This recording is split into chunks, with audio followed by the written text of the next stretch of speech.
Doom Eternal! An explosive mindfuck, a beautiful swirl of blood and guts, with a nice little demon skull popped right on top. You're dropped into the body of a man who's literally too angry to die, and whose only lines in the entire game, kill them all! Banging a soundtrack that makes you want to punch a baby. You eat demon flesh for breakfast and you shit bullets. Your sole purpose is to save the human race from the armies of hell. Every bullet ripping away the flesh of your enemies, combined with the sheer brutality of your glory kills, makes for one of the most epic displays of violence I've ever seen in a video game. At a glance, this might seem like a mindless running gun. Every enemy in the game is weak to something. While you're rampaging through the chaos, you need to be mindful not just of your enemy weak points and weaknesses, but your health, your armor, your ammo, your terrain, and whatever else this game decides to throw your way. Sometimes you'll need to remove an enemy's turret. Other times you'll need to light an enemy on fire or use an ice grenade. While strategy can be crucial, you can always just say screw it, whip out your Gatling gun, and blast your way to the finish! Forgoing traditional shooter tactics that force you to continuously hide like a little bitch, waiting for your armor to recharge, while slowly picking off your enemy from afar, forces you to pave the streets in the blood of your enemies, using their bones, flesh, and guts as mortar. Most of your traditional FPS games will have you doing the same shit again and again. Move up, get in cover, kill some guys.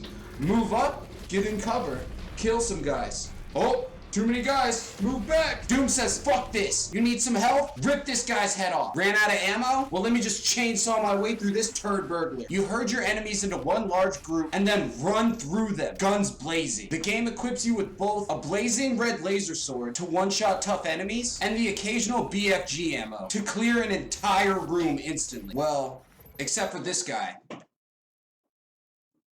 Fuck this guy. Blasting through your enemies isn't an option in the game's harder difficulties, including 4 primary game modes with both a hardcore, 1 death mode set at the game's highest difficulty that sends you back to the very beginning of each level every time you die, as well as a Doom Classic mode where you're only granted a certain number of lives, but you can play it at the difficulty level of your choosing. The more you play, the stronger you become, picking up armor upgrades and unlocking weapons upgrades by progressing through the game and completing various challenges set at each level. In between the massive amounts of demon slaying, there is some fun yet buggy platforming that is often paired with some truly epic visuals. While these points can feel a bit slow in comparison to the non-stop violence that is the rest of the game, it's a nice chance to breathe, scope out the terrain, and chill out. You'll see demons the size of skyscrapers locked in epic battle, entire buildings corrupted and covered in flesh that create a beautiful hellish landscape. And those with the courage to veer off the beaten path will find secret passageways and challenging bonus levels. The immense amount of collectibles consists of everything from toys, cheat codes, extra lives, runes that can change the way the entire game plays, even batteries you pick up in each level, which allow you to unlock even more upgrades back at your home base. Among these collectibles are an abundance of lore sheets, but the lore in Doom Eternal is deep and fantastic. Written like a medieval poet belching religious rhetoric, you'll learn about King Novik, the Sentinel race, the Khan Maker, and Argent Danur. Stopping to read the pages of lore feels strangely out of place in a game that actually kills you for standing still. But if you, like me, love reading, but hate reading in video games, you can boil down the story to kill 3 hell priests, destroy some stuff, kill the icon of sin. Rip and tear now, baby! Decipher the pages once the blood has dried. Ignoring these extensive yet confusing storylines won't ruin the game, so don't sweat it if you decide to skip this part entirely. Let's be real. The storyline in Doom is nice that it's there, but not everybody gives a shit. The shit was good. With a storyline that spans about 18 hours, I had a blast through it all. Some of the boss fights felt a little too easy, but the insane pace of the game more than makes up for it. The game checks off all the boxes. Smooth controls, check. Epic gameplay, check. Beautiful weapons, check. Immersive storyline, check. And bosses bigger than buildings. The game ends like it starts, with me wanting more. I fully expect to see the Doomslayer again, and I'll be right there with him, kicking ass and making demons eat their own shit. Clickbait rates this game a good game.